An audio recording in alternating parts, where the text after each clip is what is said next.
Hello दोस्तों, नमस्ते प्रणाम। मैं आप सबकी रहते मिश्रा अपने यूट्यूब चैनल पे आप सबका स्वागत करती हूँ, नंदन वंदन करती हूँ, नमस्ते प्रणाम करती हूँ।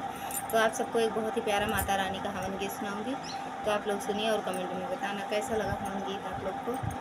छोड़ी द्याला मंगिया के डार हो मैया लेला हमनिया, छोड़ी द्याला मंगिया के डार हो मैया लेला हमनिया, छोड़ी द्याला मंगिया के डार हो मैया लेला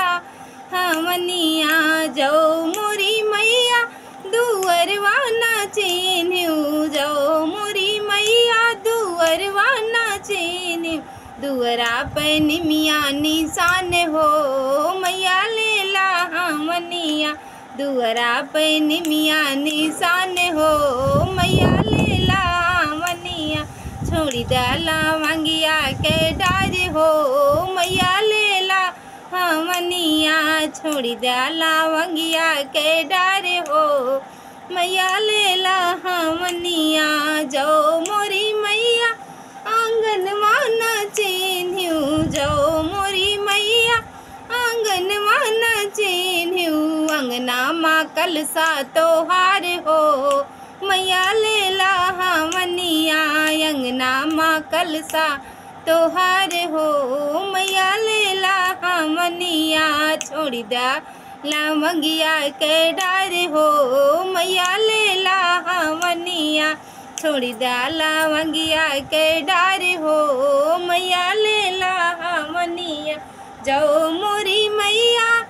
जाओ मोरी मैया सेवकवा ना चिन्ह, जाओ मोरी मैया सेवकवा ना चिन्ह, आरत ली है बाटे ठाड़े हो मैया लेला हमनिया, आरत ली है बाटे ठाड़े हो मैया लेला हमनिया, छोड़ी द्याला मंगिया के डार हो मैया लेला हमनिया, छोड़ी द्याला मंगिया के डार हो मैया लेला हमनिया। जाओ मोरी मैया बलकवा ना चिन्हू, जाओ मोरी मैया बलकवा ना चिन्हू, बेदिया पे मारे किले कार हो मैया लेला हमनिया, बेदिया पे मारे किले कार हो मैया लेला हमनिया, छोड़ी द्याला मंगिया के डार हो मैया लेला हमनिया, छोड़ी द्याला मंगिया के डार हो मैया लेला हमनिया, छोड़ी द्याला मंगिया के डार हो मैया